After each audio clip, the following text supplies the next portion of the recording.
Welcome to our practice test number 2 for September 13, 2022. This practice test will serve as a review for chapter 2 of the course about the clinical examination in making a diagnosis and to prepare students for the summative test. So students are directed to answer the following questions. Justify or explain your answers briefly.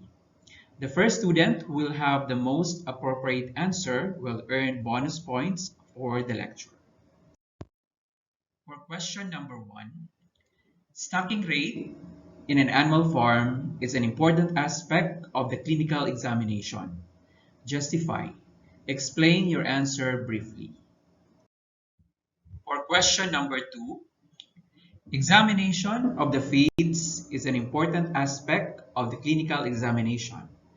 Justify and explain your answer briefly.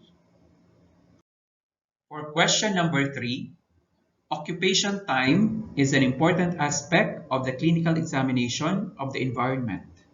Justify and explain your answer briefly.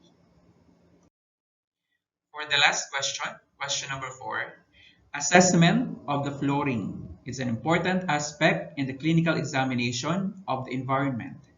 Justify and explain your answer briefly.